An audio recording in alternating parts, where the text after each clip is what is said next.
नमस्कार दोस्तों, welcome back to my channel rainbow education. साथियों, जैसा कि आप सभी को मालूम है कि ध्यानाकर्षण मॉड्यूल में कुल 18 प्रशिक्षण तकनीक दी गई है और प्रथम 6 शिक्षण तकनीक का प्रशिक्षण आप ले चुके होंगे और अगली 6 तकनीकों का प्रशिक्षण दीक्षा पोर्टल पर मौजूद है। आप इन्हें भी 31 अगस्त तक कंप्लीट कर लें। साथियों, आज मैं इस वीडियो में लेकर आया हूँ 9वें प्रशिक्षण सभी को शामिल करना के सभी प्रश्नों के उत्तर। तो आइए वीडियो को शुरू करते हैं। साथियों, हमारा पहला प्रश्न है, प्रत्येक बच्चे की योग्यता, क्षमता, रुचि व अभिरुचि अलग अलग होती है। ऐसे में एक शिक्षक की भूमिका में शामिल नहीं किया जा सकता है बच्चों में भेदभाव करना, बेहतर कार्य करने के लिए प्रेरित करना, मार्गदर्शक के रूप में बच्चों के प्रयासों को समुचित मार्गदर्शन देना, शिक्षा में बच्चों की भागीदारी करना। तो पहला ऑप्शन बच्चों में भेदभाव करना, ये नहीं होना चाहिए। चलिए इस पर क्लिक करते हैं और आगे बढ़ते हैं।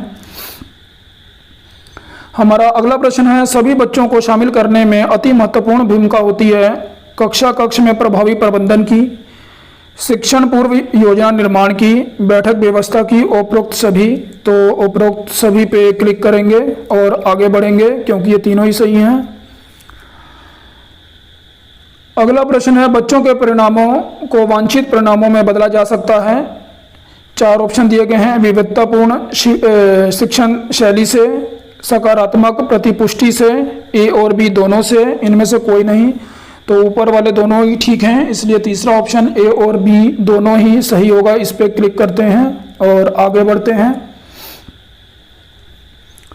शिक्षण कार्य के दौरान बच्चे सक्रिय होते हैं। यहाँ 4 ऑप्शन दिए गए हैं, उपयुक्त शैक्षिक गतिविधि से, एकल कार्य से, लेखन कार्य से, दोहराने से। तो हमारा चौथा ऑप्शन दोहराने से सही होगा। चलिए इस पर क्लिक करते हैं और आगे बढ़ते हैं। हमारा अगला प्रश्न है, सभी को शामिल करना शिक्षण तकनीक से भिन्न है।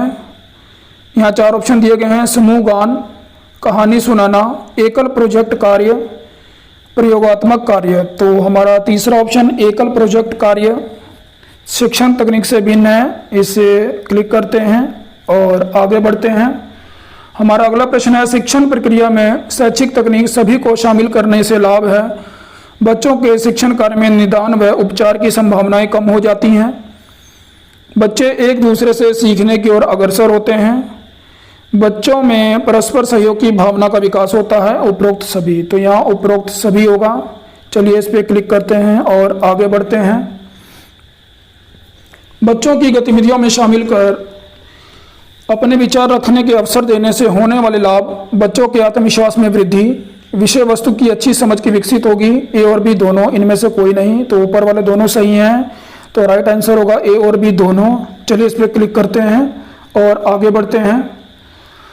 कक्षा शिक्षण में बच्चों की व्यक्तिगत भिन्नता के उदाहरण हैं, बच्चों की लेखन कार्य पसंद करते हैं, माइंड मैपिंग पसंद करते हैं, बोलकर सीखना पसंद करते हैं। उपरोक्त सभी, तो उपरोक्त सभी यहाँ आंसर राइट सही होगा। चलिए इस पर क्लिक करते हैं और आगे बढ़ते हैं। सभी बच्चों को गतिविधियां पुनरावृत्ति कार्य करवाने के उपरांत शिक्षक को, यहाँ 4 ऑप्शन दिए गए हैं, एक और खड़े हो जाना चाहिए। सभी बच्चों के पास बारी बारी जाकर देखना चाहिए। बहुत सी त्रुटियां निकालनी चाहिए। कक्षा अनुशासन पर विशेष ध्यान देना चाहिए। तो सेकंड ऑप्शन, सभी बच्चों के पास बारी बारी जाकर देखना चाहिए, सही होगा। चलिए इस पर क्लिक करते हैं और आगे बढ़ते हैं। वीडियो में शिक्षिका ने बच्चों की गतिविधि करवाते हुए किन बातों पर विशेष ध्यान रखा है?